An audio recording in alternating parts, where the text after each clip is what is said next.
Hey guys, Darren here. Welcome to Mayhem Country Living. What a night. It's been a busy evening. I'm getting ready to head to work, but I wanted to show you what we ended up doing out here. I was out here till last night about 9 planting tomatoes, and I'll show you. I got the light, the solar motion activated light moved. It was behind the building, so I moved it over here. Got another one over here, and I got 4 or 5 more of these scattered around the property, but here's a good spot. I want to show you what I was able to get done and what I didn't get done. Anyway, more to come. Okay, down this row, got all my cucumbers planted. Yay, got them in. This row right here to that other white stake, I have direct sown my okra. I did Clemson spineless. I always do those. And I actually bought a little bit of new seed and mixed it in with last year's seed. I mean, it doesn't really make a difference, but I figured why not go ahead and get it done. 30 tomato plants is what I've got planted so far. We have about 70 that we usually do. And I'll show you, I've got 2 straight neck squash. I don't do crook neck squash, not because I don't like them. The straight neck variety here just will not stop producing. So 2 would be enough for my family. So we've got 6. So we're gonna plant a total of 6 out here. I got 6 zucchini as well, and black beauties, I believe. And we're gonna get these things situated here. Trying to think what else. All of the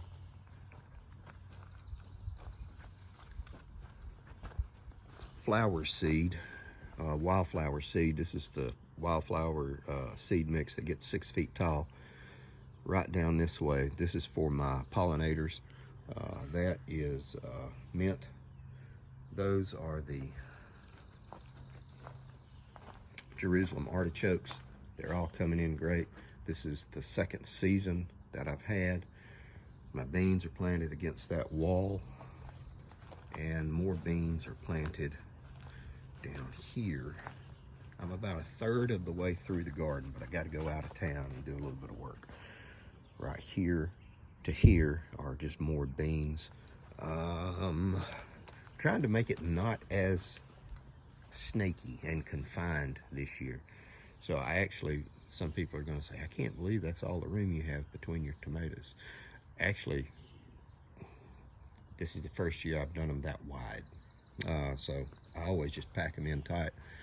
But by the end of the season, I always end up having a lot of problems with mildew and wilt.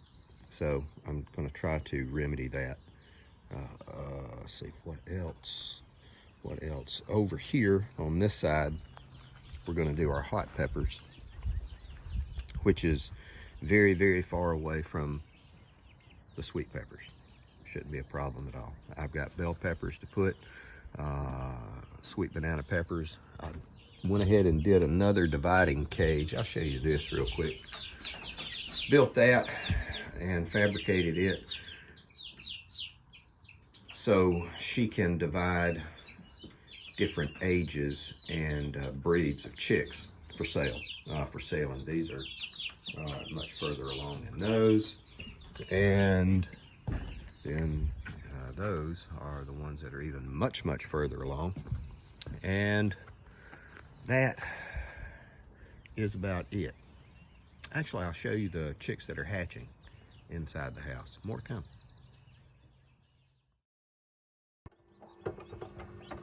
These are the chicks that have hatched last night and this morning. There are 24 eggs in here that were fertilized, and we'll see how they do. Yes, it is a snug fit once these guys finish up. And then we have the next batch that is going, and again, these are all for sale.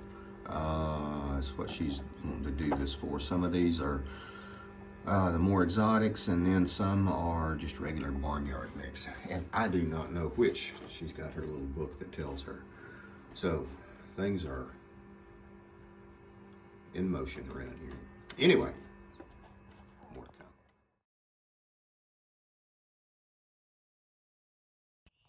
I'll show you a video of this real quick. These are roses I've been working on for 2 years now. These are 3 different colors that I have been training and weaving in between each other. So you've got your red and your yellow, and then you've got all of your pink or purple, whatever you want to call them.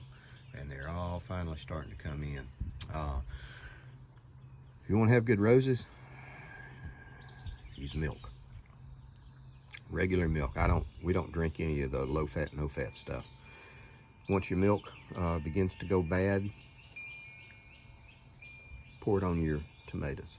Pour it on your roses, and you will be amazed.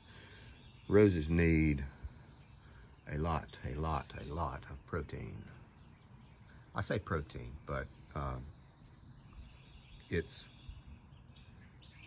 something that they just really crave, and a lot of people don't know that. Yogurt, you know, that goes bad or is going bad or you don't like, mix it up with water into a milk consistency, pour it on your roots, and they will thank you by doing this. Years ago, back before HIV, those of us that worked in hospitals could take home used blood products, and a lot of people would put actual blood around their roses, believe it or not, and it worked very well, but you can't do that anymore. So more to come. But why do flowers when you're trying to do vegetables? Well, because I like pretty stuff, and also they're fantastic pollinators. Some people don't like roses that much because it's not a whole lot of bang for your buck. They bloom and then they start to fall off. But as far as from a medicinal point, also you get fantastic rose hips and all that good stuff. These are peppers. These are sweet peppers. Lemon balm, another powerful medicinal. Dill, another good medicinal. And even more tomatoes, more tomatoes downstairs. I gotta water everything before I head out. Take care of you people, guys.